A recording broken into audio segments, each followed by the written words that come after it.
Pro Tools, Cubase, Logic, Studio One, and of course Reaper. These are just a handful of the DAWs in the market today. And if you don't know what a DAW is, it stands for Digital Audio Workstation, and it's just all of this stuffed into this. So why do I think Reaper is the best choice for your home studio? Well, for one, I made all the music for this.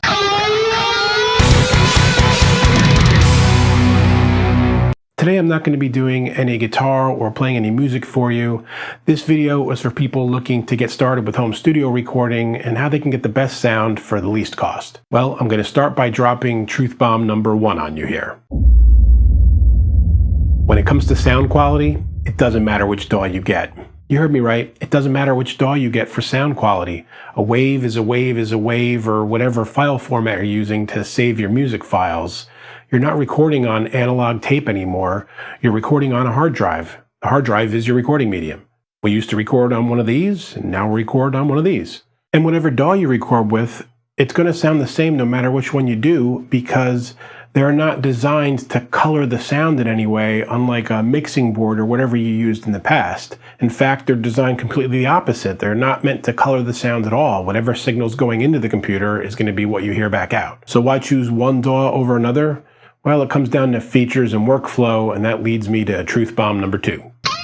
All the major DAWs, the ones I listed at the beginning of the video, pretty much all have the same capabilities. If one doesn't do what another does, they get into it in the next update. And at this point, 20 years into DAWs being out there, any additional features are minutiae like what you're seeing on this list here. Anything you need to do to make life easy while you're recording is going to be featured in any major DAW. So what's left when choosing a DAW for your home studio? Well, it's got to come down to price, right? Pro Tools is currently $599, and that's only a year of updates. Cubase is $587.98 for the full Pro version. Logic Pro is more reasonable at $199, and Reaper wins this category easily at $60. That probably makes you think something is up, right?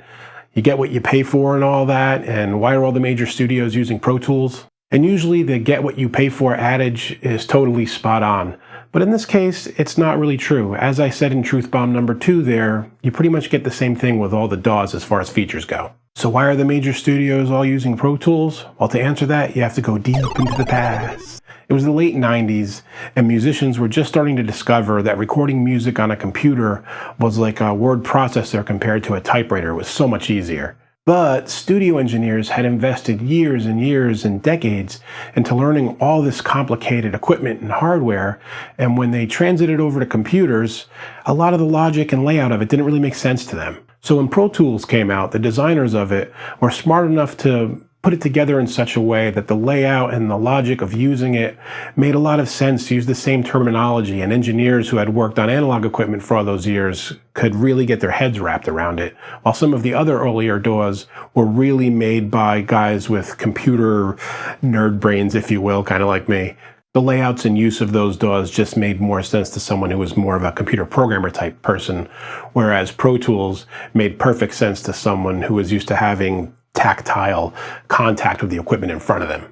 And as a result, Pro Tools really caught on and kind of became ubiquitous, especially in studios here in the United States. And so even though other DAWs have myriad reasons to be considered at least equal to Pro Tools, because Pro Tools was so widely used in major studios and still is today, engineers like to be able to go back and forth with files and sessions if they're going from one place to another working on projects. Alright, so it's finally time for me to say why I think Reaper is the best choice for you at your home studio. Number 1, as I said before, it costs far less than all of these other DAWs with all the same features, and unless you are looking to port sessions back and forth to a major studio, it's not going to get in the way of anything when you're working on your own stuff at home. And even if you do need to port some files around, you can do something called outputting stems and get all the files. There are ways to do it. In fact, when talking about features, I'd like to say that Reaper does pretty much everything I've seen every other DAW do, and then even some more things. They really get into the minutia with this DAW. The only thing I can think of that's a major feature that I like in another DAW that I don't see in Reaper is something that Cubase does, which is called Vari Audio. And that is a way mostly to edit vocals and pitch and that kind of thing. It's something you can do in Melodyne and a couple of other plugins, but I just found that Vari Audio is much easier to use and does it better than anything else I've tried. Number 2 reason for choosing Reaper. With all the other DAWs, you have to get used to how they're laid out and get used to the workflow and the graphical user interface. With Reaper, you can go through one of hundreds of different interfaces and they plug in as themes and you can pick the one that works best for you. Heck, you can even make it look like one of the other DAWs. Reason number 3, stability. I could do a whole video ranking the DAWs on how often they crash and what their stability is with various plugins and whatnot, but I'm just gonna cut right down to the chase. Reaper is flat out the most crash-free, stable DAW out there. The other de facto standard I was talking about, I'm not going to say it crashes more than my 90-year-old grandmother in her Buick, but it's definitely got its issues, especially if you want to run more than one session at a time. New plugins can tend to make DAWs crash more as software gets released and then updates have to get released to keep up with the changes, and nothing gets updated more frequently and granularly, if I can say that word correctly, than Reaper. Oh, and by the way, as I said before, you get all those updates for free and the version updates for free as well. At this point, I should also mention that I am not sponsored by Reaper in any way. I'm just another guy who bought the software and really thinks it's good. But hey, if they see this video and want to send me a free t-shirt, I'm all for it. Reason number 4. Sometimes you're recording, what you play just absolutely stinks. It's the worst piece of music you've ever written, and Reaper has you covered with track icons. So there it is. I could have gotten into really specific details and gone further with this, but the idea behind this video, as I said at the beginning, is just to help you if you're very first looking to get started with home studio recording and you don't know which DAW to get. This is my advice for you.